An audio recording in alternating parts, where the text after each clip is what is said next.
بسم اللہ الرحمن الرحیم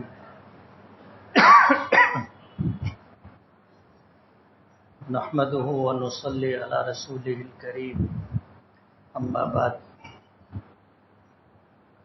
اعوذ باللہ من الشیطان الرجیم بسم اللہ الرحمن الرحیم لتجدن اشد الناس عداوة للذین آمنوا اليہود والذین اشرکوا وقال اللہ تبارک و تعالی وتلک الایام نداولها بین الناس صدق اللہ العظیم وصدق رسولہ النبی الکریم۔ بزرگان محترم اور عزیز دوستو، قرآن کریم کی آیات میں سے دو آیتوں کا ایک ٹکڑا میں نے تلاوت کیا ہے۔ پہلا ٹکڑا ہے لَتَجِدَنَّ أَشَدَّ النَّاسِ عَدَاوَةً لِلَّذِينَ آمَنُوا الْيَهُودَ وَالَّذِينَ أَشْرَكُوا۔ قرآن کریم کو نازل ہوئے تقریباً 1450 سال ہو رہے۔ اس وقت قرآن کریم میں اللہ پاک کا ارشاد ہے کہ آپ لوگوں میں سب سے زیادہ دشمنی کرنے والا اہل ایمان سے یہودیوں کو اور مشرکوں کو پاؤ گے۔ اور قرآن کریم کی دوسری آیت کی جس ٹکڑے کی میں نے تلاوت کی، اللہ پاک فرماتے ہیں وَتِلْكَ الْأَيَّامُ نُدَاوِلُهَا بَيْنَ النَّاسِ، کہ ہم فتح اور شکست لوگوں کے درمیان عدلتے بدلتے رہتے۔ اللہ تعالیٰ کبھی کسی کو حکومت دے دیتا ہے اور کبھی اسی سے حکومت لے لیتا ہے۔ کسی کو بھی اللہ نے ہمیشہ کا عروج نہیں دیا، اور یہ دنیا تغیر پذیر ہے، ہر وقت اس میں تبدیلی آتی رہتی ہے، ہمیں محسوس ہو یا نہ محسوس ہو۔ آج فلسطین اور اسرائیل کو لے کر کے جو صورتحال ہے، یہ بھی قرآن کریم کی آیات اور نبی کریم صلی اللہ علیہ وسلم کے ارشادات کو اگر دیکھا جائے تو یہ اہل علم کے لیے کوئی نئی بات نہیں ہے۔ علامات قیامت کی پیشن گوئیوں میں نبی کریم صلی اللہ علیہ وسلم نے اس کا تذکرہ فرمایا ہے۔ آپ نے یہ بھی فرمایا کہ ایک وقت آئے گا کہ یہودیوں کو اقتدار اور حکومت ملے گی، اور حکومتی اعتبار سے ان کا وجود ہوگا، اور ایک وقت آئے گا کہ یہ فنا سے دوچار ہوں گے۔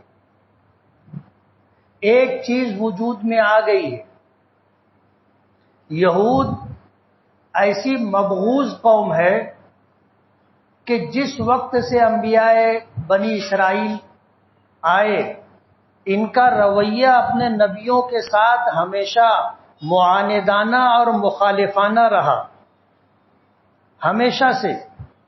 یہ وہ قوم ہے جس پر اللہ کی لعنت ہے، جن پر اللہ کا غضب نازل ہوتا رہا۔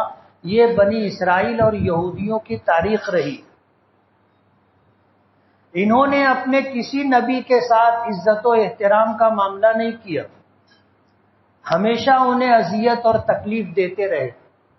قرآن کریم کی پہلی سورت سورہ فاتحہ، ہم جب اللہ رب العالمین کی حمد اور تعریف کرتے ہیں اور اس کی صفت رحمان و رحیم کا تذکرہ کرتے ہیں، اور جب اس کے اقتدار اعلیٰ کی اعتراف کرتے ہیں، اس کی حاکمیت کا اعتراف کرتے ہیں، اور پھر جب ہم دعا مانگتے ہیں اہدنا الصراط المستقیم، کہ اللہ ہمیں صراط مستقیم کی ہدایت عطا فرما، صراط مستقیم کے بعد پھر یہ ہے غیر المغضوب علیہم ولا الضالین، غیر المغضوب علیہم صراط الذین انعمت علیہم، ہمیں وہ راستہ عطا فرما جن راستے پر چلنے والوں پر تیری نعمتیں نازل ہوتی ہیں۔ تو نے جن پر اپنی نعمتیں نازل کی ان کا راستہ ہمیں عطا فرما، ان کا راستہ مت عطا فرما جن پر تیرا غضب نازل ہوا اور جو گمراہ ہو گئے۔ تمام مفسرین کا اس پر اتفاق ہے کہ غیر المغضوب علیہم ولا الضالین، کہ گمراہ لوگوں کا راستہ اور جن پر غضب نازل ہوا ان کا راستہ، یہ کون لوگ ہیں، کون سی قوم ہے، کون سی امت ہے؟ تو تمام مفسرین کا اتفاق ہے کہ یہ یہود ہے۔ قرآن کریم کی پہلی سورت، اور اس سورت کو اہمیت یہ ہے کہ اگر یہ سورت نماز کی کسی رکعت میں نہ پڑھی جائے تو نماز نہیں ہوگی۔ اس سورت میں اللہ پاک نے اس بات کی طرف نشاندہی کی۔ قرآن کریم کی آیات میں بنی اسرائیل کے واقعات کا تذکرہ ہے، ان کی بغاوتوں کا تذکرہ ہے، ان کی مخالفتوں کا تذکرہ ہے، انبیاء کرام علیہم الصلاۃ والسلام کو اذیت اور تکلیف دینے کا جو ان کا معاملہ رہا اس کا تذکرہ ہے۔ یہ اشارہ ہے قیامت تک آنے والے مسلمانوں کے لیے کہ یہودیوں کے ساتھ کوئی معاملہ کیا جائے تو ان کی اس تاریخ کو دیکھ کر کے کیا جائے۔ یہ بے وفا قوم ہے، یہ کبھی کسی کی نہیں رہی۔ اگر یہ اپنے نبیوں کی نہیں ہوئی تو کسی اور کی کیا ہوگی؟ یہ ان کی تاریخ رہی۔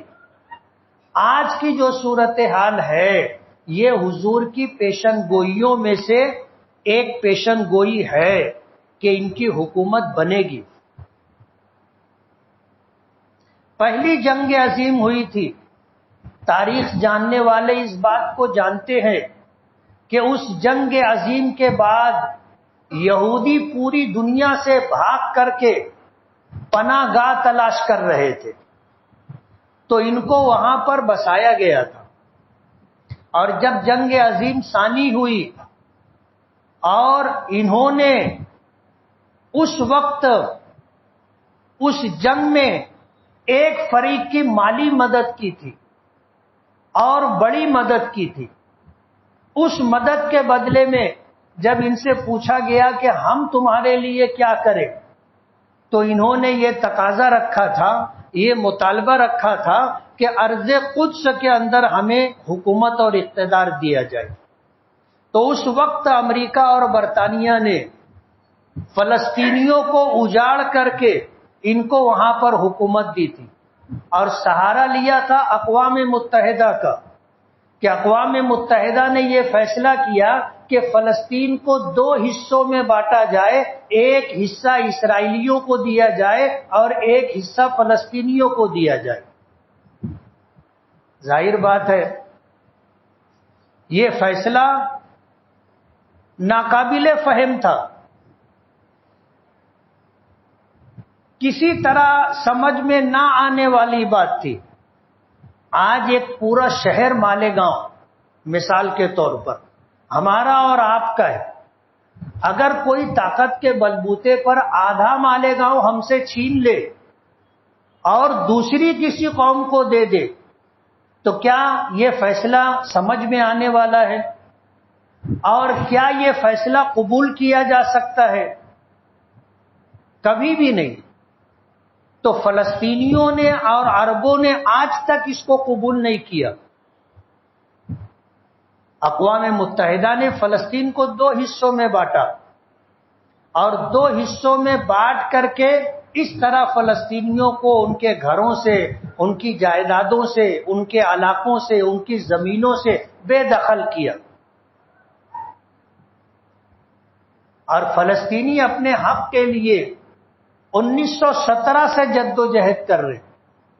1948 میں اقوام متحدہ کے فیصلے کے بعد آدھا آدھا دونوں کو دینے کی بات تھی، فلسطینیوں نے اسے قبول نہیں کیا، لیکن اس وقت سے عربوں کی اور اسرائیلیوں کی جنگ چلتی رہی، اور آج اسرائیل تقریباً 80% علاقوں پر قابض ہے۔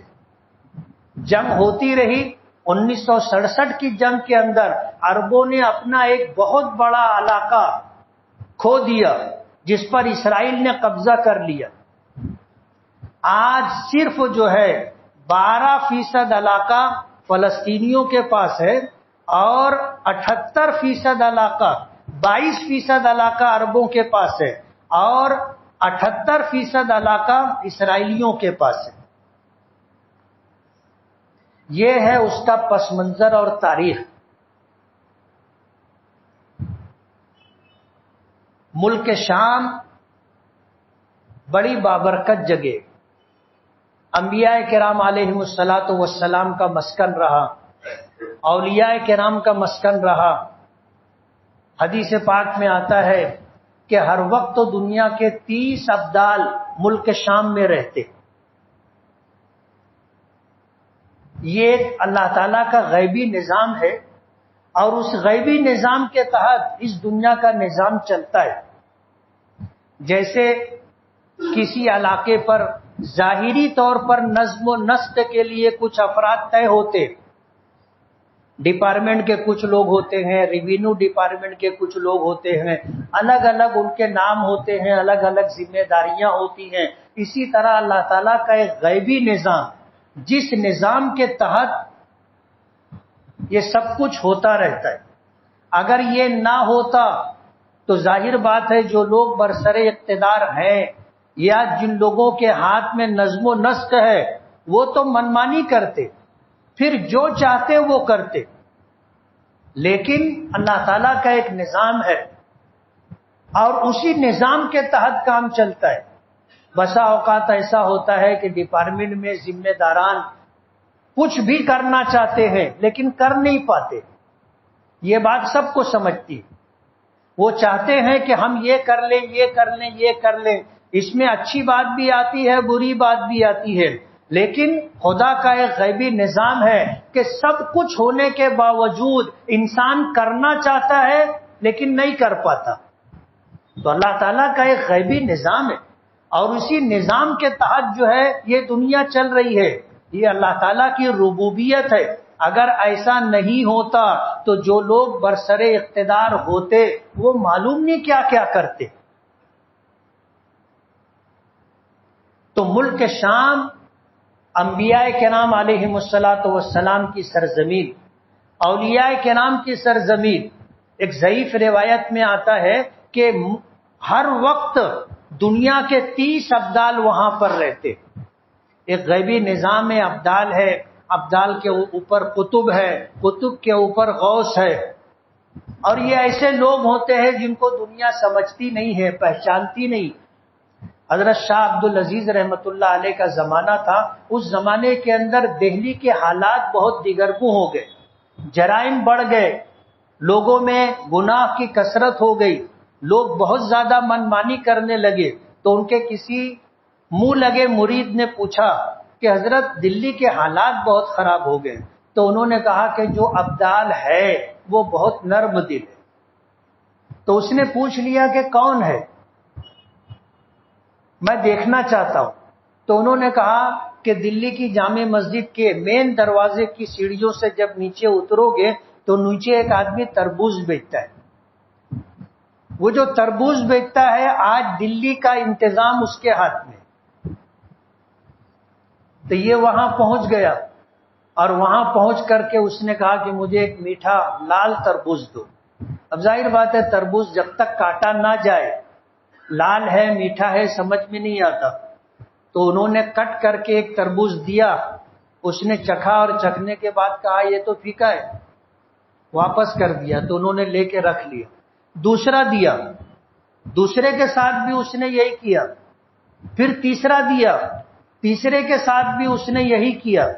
تو پھر اس نے معذرت کر لی کہ میرے پاس تو یہی مال ہے. وہ چلا ہے. کچھ دنوں کے بعد حالات بہت اچھے ہو گئے، بہت اچھے ہو گئے. تو پھر اس مرید نے کہا کہ حضرت دلی کے حالات تو بدل گئے. کہنے لگے ابدال بدل گئے. کہا کہ آپ کون ہیں؟ بولے دلی کی جامع مسجد کی سیڑھیوں سے اترے ہوئے تو ایک سقا ہے جو مشق پانی سے بھر کر کے کاندھے پہ لٹکائے رہتا ہے اور لوگوں کو پانی پلاتا رہتا ہے مفت میں. آج دلی کا انتظام اس کے ہاتھ میں. تو یہ پھر پہنچ گیا اور جب پہنچا تو تو دیکھا تلاش کر کے، تو ایک آدمی تھا جو اس طرح لوگوں کو پانی پلا رہا تھا، تو اس نے پھر پانی پینا چاہا، ہاتھ دیا تو اس نے پانی دیا، تو اس نے ہاتھ دھویا، اور پھر اس نے ہاتھ اس طرح کیا تو وہ پانی ڈالنے لگا، تو اس نے ہاتھ ایک طرف ہٹا لیا، پانی نیچے گرنے لگا، تو اس نے اس کو سخت نگاہوں سے دیکھا۔ دوسری مرتبہ جب اس نے ہاتھ بنایا اس طرح، اس نے پانی ڈالا تو اس نے پھر ہاتھ ایک طرف کر لیا۔ جیسے ہی اس نے ہاتھ ایک طرف کیا تو ایک تماچا اس کو اتنے زور سے دیا اس نے، اور یہ کہا کہ وہ بڑے میاں کو جا کر کے بول دینا جنہوں نے میری نشاندہی کی ہے، اگر اس کے بعد کسی کو بھیجا میرے پاس تو ان کی ولایت سلب کر لی جائے گی، ولایت کے مقام سے ان کو ہٹا دیا جائے گا۔ تو خدا کا ایک غیبی نظام ہوتا ہے۔ آج جو حالات ہیں یہ حالات رہیں گے، اور جب جب جنگ ہوگی سب سے زیادہ نقصان مسلمانوں کا ہوگا، یہ حضور کی پیشن گوئی ہے۔ لیکن اس کا یہ مطلب نہیں ہے کہ ہم ظلم برداشت کرتے رہیں، ہم مقابلہ نہ کریں، ہم مدافعات نہ کریں، اپنی جان، اپنے مال، عزت و آبرو کی حفاظت نہ کریں، ہم اپنے حق کا مطالبہ اور اس کے حصول کی جد و جہد نہ کریں، یہ مطلب نہیں۔ یہ تو ہمیں کرنا ہی ہے۔ دکھ کی بات یہ ہے کہ آج دنیا میں 57 اسلامی ملک ہیں، یہ یہود کی مخالفت کرتے ہیں، فلسطین کی حمایت میں بات کرتے ہیں، لیکن یہ معاملہ صرف بات کرنے کی حد تک ہے۔ کوئی عملی طور پر مظلوم فلسطینیوں کی حمایت میں آگے آنے کے لیے تیار نہیں ہے۔ حماس جو تنظیم ہے اس کے بانی تھے مرحوم شیخ احمد یاسین، جنہوں نے حماس کی بنیاد ڈالی۔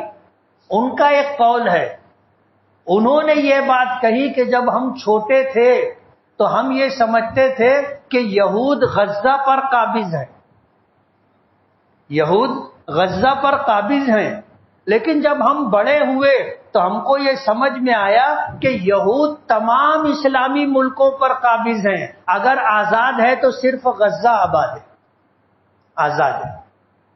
یہ اکیلے جد و جہد کر رہے ہیں، اور یہ جد و جہد ان کا فطری رد عمل ہے۔ ظاہر بات ہے ان سے ان کی زمینیں چھین لی گئی، ان کے گھر چھین لیے گئے، ان کا علاقہ چھین لیا گیا، تو اس کے لیے تو وہ لوگ جد و جہد کرتے رہیں گے۔ آج دنیا نا انصافی کی بات کر رہی، دنیا کی جتنی بڑی بڑی طاقتیں ہیں، اسرائیل روزانہ فلسطینیوں پر حملہ کرتا ہے، اس کا کہیں تذکرہ نہیں ہوتا۔ حماس نے حملہ کیا، پوری دنیا میں اس بات کا چرچا ہے، اور آج مسلمان بھی یہ کہتا ہے کہ حماس کو یہ نہیں کرنا چاہیے تھا۔ روزانہ اسرائیل کرتا ہے، اس کا تذکرہ نہیں ہے، ہم تک وہ بات نہیں پہنچتی تو ہم ایسا سمجھتے ہیں کہ اسرائیل کچھ بھی نہیں کر رہا ہے۔ لیکن مایوسی کی بات نہیں، یہ جو لوگ مرتے ہیں یہ شہید ہیں، اور شہید کے متعلق آپ کو پتا ہوگا کہ جنت میں سارے جنتی چلے جائیں گے، جنت میں جانے کے بعد کوئی بھی دنیا میں واپس آنے کی تمنا نہیں کرے گا سوائے شہید کے، سوائے شہید کے۔ شہید کو اللہ پاک شہادت کے بدلے میں وہ بلند ترین مقام عطا کریں گے کہ دوسرے جنتی اس پر رشک کریں گے، تو وہ شہید اللہ کی بارگاہ میں عرض کرے گا کہ اللہ مجھ کو ایک مرتبہ پھر دنیا میں بھیج دے۔ تو پوچھا جائے گا کیوں؟ تو وہ کہے گا کہ جب میں نے دنیا میں شہادت کا مقام پایا تو آپ نے یہ مقام مجھے عطا کیا، میں چاہتا ہوں کہ پھر جا کر کے تیرے لیے، تیرے دین کے لیے، حق اور انصاف کے لیے میں لڑائی لڑوں، اور لڑ کر کے شہید ہو کر کے تیری بارگاہ میں آؤں۔ موت تو برحق ہے، کون ہمیشہ رہنے کے لیے آیا؟ کوئی ہمیشہ رہنے کے لیے نہیں آیا، اور جس کے پاس ایمان کی طاقت ہے وہ کبھی موت سے ڈرتا بھی نہیں ہے اور موت سے گھبراتا بھی نہیں، بلکہ ایمان کا تقاضا تو یہ ہے کہ وہ ہر وقت موت کی تیاری میں لگا رہتا ہے کہ پتہ نہیں کب بلانا آ جائے، پتہ نہیں کب بلانا آ جائے، وہ ہمیشہ تیاری میں رہتا ہے۔ اور جن لوگوں کو اللہ پاک نے 60 سال کی عمر دے دی، اسے یہ سمجھ لینا چاہیے کہ میں زندگی کے آخری پائیدان پر ہوں، کسی بھی وقت میرا بلانا آ سکتا ہے۔ مرنے کے لیے بیمار ہونا ضروری نہیں ہے، ایکسیڈنٹ ہونا ضروری نہیں ہے، مرنے کے لیے 100 سال کا بوڑھا ہونا ضروری نہیں ہے، کبھی بھی اللہ پاک کی طرف سے بلانا آ سکتا ہے۔ تو جو 60 سال کی عمر تجاوز کر چکے ہیں انہیں یہ سمجھ لینا چاہیے کہ ہم زندگی کے آخری پائیدان پر ہیں۔ موت تو برحق ہے، سب کو آئے گی، کوئی رہنے والا نہیں ہے، اور اہل ایمان کبھی موت سے ڈرتے نہیں۔ حضرت علی رضی اللہ تعالی عنہ جب جنگ کے میدان میں مشرکین مکہ کی طرف سے ایک بڑا لشکر آیا، غزوہ احد کا غالباً تذکرہ ہے، تو مشرکین مکہ کی طرف سے مبارز کے طور پر کچھ لوگ آگے آئے، 3 لوگ آئے، انہوں نے آواز دی ابھی جنگ شروع ہونے سے پہلے 1 بائی 1 مقابلے کے لیے کوئی آئے ہمارے سامنے۔ تو 3 مشرکین مکہ کے سامنے میں انصار کی طرف سے 3 لوگ گئے، تو انہوں نے کہا کہ ہمارا تمہارا کوئی جھگڑا نہیں، ہم تم سے نہیں لڑنا چاہتے، تم واپس جاؤ، ہم تو ان سے لڑنا چاہتے ہیں جو مکہ چھوڑ کر کے آئے۔ تو پھر ادھر سے 3 لوگ نکلے، ان میں ایک حضرت علی تھے، اور حضرت علی جس کے مقابلے میں گئے اس کا نام تھا مرحب، اور عربوں میں اس کے متعلق مشہور تھا کہ یہ اکیلا 1000 آدمیوں پر بھاری ہے، اکیلا 1000 آدمیوں پر بھاری، اور حضرت علی اس کے سامنے نوجوان تھے، اور وہ اچھا تجربے کار آدمی تھا۔ تو اس نے حضرت علی کو دیکھا، ہنسا، اور ہنس کر کے کہنے لگا کہ مجھ کو پہچانتا ہے؟ تو حضرت علی نے کہا کہ ہاں میں پہچانتا ہوں، تو مرحب ہے۔ کہا کہ عربوں میں میرے متعلق کیا بات ہے تجھے پتا ہے؟ بولے مجھے پتا ہے۔ تو حضرت علی نے کہا کہ تو مجھ کو پہچانتا ہے؟ تو اس نے کہا کہ تو ابو طالب کا بیٹا علی ہے۔ بولے نہیں، تو مجھے نہیں پہچانتا، میں وہ شخص ہوں جس کو موت زندگی سے زیادہ پیاری، اور جو آدمی مرنے سے نہیں ڈرتا اس سے زیادہ خطرناک آدمی کوئی نہیں ہوتا۔ تو حضرت علی نے کہا تھا کہ میں وہ شخص ہوں جس کو موت زندگی سے زیادہ پیاری۔ مقابلہ ہوا، حضرت علی نے تھوڑی دیر میں اس کو نمٹا دیا۔ تو موت تو برحق ہے، اور ایمان والا کبھی موت سے ڈرتا نہیں، اور شہادت کا مقام بہت بلند مقام ہے۔ یہ تو فلسطین کے لوگ ہیں، اور یہ سلسلہ چلتا رہے گا، کم و بیش چلتا رہے گا۔ حضور کی پیشن گوئی کے اعتبار سے اسرائیل کا وجود ہو چکا، اور اسی پیشن گوئی کا دوسرا حصہ اسرائیل کا فنا ہونا بھی ہے۔ اب ان کا فنا ہونا کون لوگ دیکھیں گے وہ تو اللہ بہتر جانتا ہے۔ حضور نے پیشن گوئی کی ہے کہ خراسان سے ایک لشکر اٹھے گا، کالے جھنڈے لے کر کے چلے گا، اور راستے میں کوئی ان کو روکنے والا نہیں ہوگا۔ یہ جائیں گے اور ارض قدس کو فتح کریں گے اور اپنا جھنڈا وہاں لہرائیں گے۔ یہ اسرائیل کا خاتمہ ہوگا۔ ہم سے زیادہ یہودیوں کو اس بات پر یقین، وہ اس بات کو سمجھتے ہیں۔ اس لیے جو ہو رہا ہے اہل علم کے لیے کوئی نئی بات نہیں ہے۔ ہمیں کیا کرنا چاہیے یہ ہمارے سوچنے کی بات ہے۔ آج جغرافیائی حالات کے پیش نظر، آج بین الاقوامی قوانین کے پیش نظر ہم کچھ نہیں کر سکتے سوائے احتجاج کے، سوائے اپنی بات رکھنے کے۔ ہم ہندوستان سے نکل کر کے جائیں اور جنگ میں شریک ہونا چاہیں تو ہم نہیں جا سکتے، ہماری حکومت ہمیں جانے نہیں دے گی، راستے میں جتنی حکومتیں ہیں ہمیں گزرنے نہیں دیں گی، ہم وہاں تک پہنچ نہیں سکتے۔ ایسا قانون دنیا والوں نے بنا کر کے رکھا ہے۔ افغانستان کے لوگوں نے کہا تھا کہ ہمیں جانے کا راستہ دے دو، ہم اسرائیلیوں سے لڑ لیں گے، لیکن کوئی بھی ان کو راستہ دینے کے لیے تیار نہیں۔ ایک وقت آئے گا کہ جانے والوں کا راستہ کوئی روک نہیں پائے گا، لیکن وہ پیشن گوئی کب پوری ہوگی اللہ بہتر جانتا ہے۔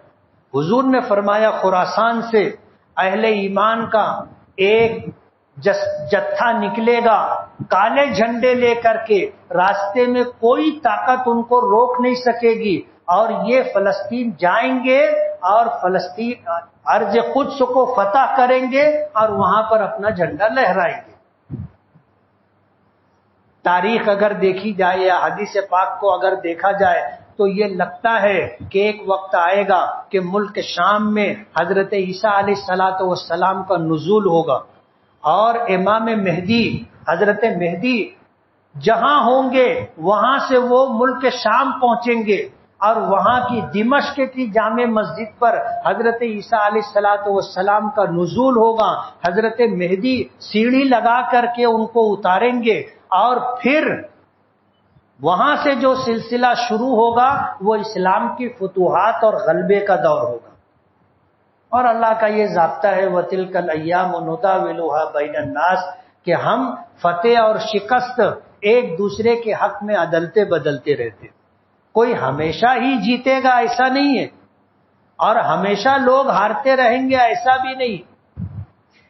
حضور پاک صلی اللہ علیہ وسلم نے جب شاہان عالم کے نام خطوط روانہ کیا تھا تو اس وقت ملک شام کا جو بادشاہ تھا عیسائیوں کا، اس کے پاس جب خط پہنچا تو اس نے اس خط کو پڑھنے کے بعد، جس میں اسلام قبول کرنے کی دعوت تھی اور اپنی نبوت اور رسالت کا اعلان تھا اور تسلیم کرنے کی بات کی گئی تھی، تو اس نے کہا تھا کہ جس علاقے سے یہ خط آیا ہے اس علاقے کے لوگ آج ہمارے ملک میں ہیں؟ لوگوں نے تلاش کیا اور بتایا کہ ہاں ہے۔ ابو سفیان جو مکے کے سردار تھے وہ ایک تجارتی قافلہ لے کر ملک شام گئے ہوئے تھے، وہ بازار میں منڈی میں تھے، ان کو بادشاہ کے دربار میں لایا گیا۔ جب بادشاہ کے دربار میں لایا گیا تو بادشاہ نے ساری بات چیت کی، وقت ختم ہو رہا ہے میں تفصیل میں نہیں جا سکتا، ساری بات چیت کی، اور بات چیت کرنے کے بعد پوچھا کہ تم ان کو جانتے ہو؟ بولے ہاں میں جانتا ہوں۔ کوئی رشتہ داری ہے؟ بولے دور کی رشتہ داری ہے۔ بولے میں تم سے کچھ بات پوچھوں گا، تم ہر بات مجھے سچ بتانا، جھوٹ مت بولنا۔ اور ابو سفیان کے ساتھیوں میں سے ایک کو کہا کہ اگر یہ جھوٹ بولیں گے تو میری طرف اشارہ کر دینا۔ زبان کا فرق تھا اس لیے ترجمان رکھا گیا، ٹرانسلیٹر رکھا گیا۔ ابو سفیان سے وہ سوال کرتے رہے، یہ جواب دیتے رہے۔ ابو سفیان سے اس نے ایک سوال کیا، اور وہ بھی عیسائیت کا ایک بہت بڑا عالم تھا۔ تو اس نے پوچھا کہ تمہاری ان کی جنگ ہوئی ہے؟ بولے ہاں جنگ ہوئی ہے۔ بولے کتنی جنگ ہوئی؟ بولے کئی جنگ ہوئی ہے۔ بولے کون جیتا کون ہارا؟ بولے کبھی وہ جیتے کبھی ہم جیتے، ہمیشہ ہم جیتے ایسا نہیں، یا ہمیشہ ہم ہارے ایسا نہیں، کبھی وہ جیتے کبھی ہم ہارے۔ بدر میں ہم ہار گئے تھے اور احد میں ہم جیت گئے تھے۔ تو اس نے کہا کہ اللہ تعالیٰ کا نظام یہی ہے، وَتِلْكَ الْأَيَّامُ نُدَاوِلُهَا بَيْنَ النَّاسِ کہ اللہ تعالیٰ لوگوں کے درمیان حکومتیں اور اقتدار، فتح اور شکست عدلتا بدلتا رہتا ہے۔ کوئی ہمیشہ جیتتا رہے ایسا نہیں ہوتا، کوئی ہمیشہ ہارتا رہے ایسا نہیں ہوتا۔ ہمیں کیا کرنا ہے، اس بات پر ہمیں غور کرنا ہے۔ ہم علاقائی اعتبار سے مجبور ہیں۔ جب اس طرح کے حالات بنتے ہیں، اسرائیل کی ظلم و بربریت کا جب تذکرہ ہوتا ہے، ہمارے کانوں تک بات آتی ہے، تو ہم اس کی مصنوعات کے بائیکاٹ کی بات کرتے ہیں۔ وہ ہمارا کل وقتی دشمن ہے، ہمیشہ کا ہمارا دشمن ہے۔ ہم وقتی طور پر، جز وقتی طور پر اس کی مصنوعات کا بائیکاٹ کرنے کی بات کرتے ہیں۔ ظاہر بات ہے یہ تو برابر نہیں۔ اگر وہ ہمارا کل وقتی دشمن ہے تو ہمارا بھی فرض بنتا ہے کہ ہم ہمیشہ فلسطینیوں کے حق میں دعا کرتے رہے، ہمیشہ دعا کرتے رہے، اور اس کی مصنوعات کا ہمیشہ بائیکاٹ کرے۔ یہ جو بائیکاٹ کی بات آتی ہے، علامتی طور پر اپیل کر دی جاتی ہے، اور چند دن لوگ اس کو فالو کرتے ہیں، اور اس کے بعد پھر زندگی معمولات پر آ جاتی۔ جو کل وقتی دشمن ہے، ہم اس کی جو ہے جز وقتی مخالفت کرتے ہیں۔ یہ کہاں کی انصاف کی بات ہے؟ اور جب حالات خراب ہوتے ہیں تو ہم فلسطینیوں کے حق میں کبھی کبھی دعا کرتے ہیں۔ حدیث پاک میں آتا ہے، من مات ولم یغزو ولم یحدث بها نفسه مات علی شعبۃ من نفاق، کہ جو شخص اس حالت میں مرے کہ اس نے جہاد نہیں کیا، من مات ولم یغزو، اس حال میں مرا کہ اس نے جہاد نہیں کیا، ولم یحدث بها نفسه، اور اس نے جہاد کے لیے نیت اور ارادہ نہیں کیا، مات علی شعبۃ من نفاق، تو وہ منافق ہو کر کے مرا ہے۔ ہم آج جہاد نہیں کر سکتے، لیکن کم سے کم ہماری یہ نیت ہونی چاہیے کہ اگر ہمیں موقع ملتا تو ہم جہاد میں شریک ہوتے، اور حق کے لیے اور مظلومین کی حمایت کے لیے ہم ان کے ساتھ کھڑے رہتے۔ یہ نیت ہونی چاہیے۔ اور اسی کے ساتھ جو ہمارا کل وقتی دشمن ہے تو ہم اس کے خلاف ہمیشہ دعا کریں، مظلومین کے حق میں ہمیشہ دعا کریں، اور اسی طرح ہم ان کی مصنوعات کا ہمیشہ کے لیے بائیکاٹ کریں۔ آپ اگر صرف بائیکاٹ کرنا بھی شروع کر دو گے، بائیکاٹ کرنا بھی شروع کر دو گے تو آپ کو یہ پتا چلے گا کہ ان کا کتنا اربوں خربوں کا نقصان ہو گیا۔ لیکن ہم لوگ علامتی اپیل کرتے ہیں اور دو چار موقع پر کہتے ہیں کہ نہیں میں نہیں پیتا، اور پھر ہفتے بھر کے بعد پھر سب چالو ہو جاتے ہیں۔ تو یہ بھی غلط ہے۔ آپ ہمیشہ کے لیے بائیکاٹ کریں اور ہمیشہ مظلوم فلسطینیوں کے حق میں دعا کرتے رہیں۔ یہ ہماری ذمہ داری بنتی، یہ ہمیں کرنا ہے۔ ملک شام کی تاریخ، یہودیوں کی تاریخ، فلسطینیوں کی تاریخ ایک لمبا موضوع ہے۔ بہت مختصر کر کے میں نے آپ کو بتایا، اور مایوسی کی بات نہیں کی، حوصلے کی بات کی۔ اہل علموں کے لیے یہ کوئی نئی بات نہیں ہے، یہ حضور کی پیشن گوئی تھی، آدھی پوری ہو گئی ہے، ان کی حکومت بن گئی ہے۔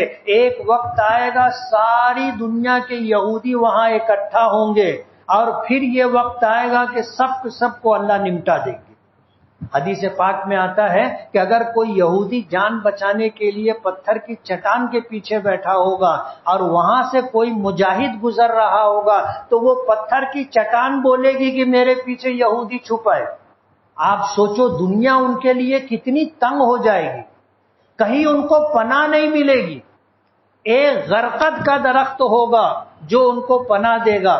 تو یہودی آج پورے اپنے علاقے میں غرقد کا درخت لگا رہے، ہم سے زیادہ یقین ان کو ہے۔ بجائے زیتون کا درخت لگانے کے وہ لوگ غرقد کا درخت لگا رہے۔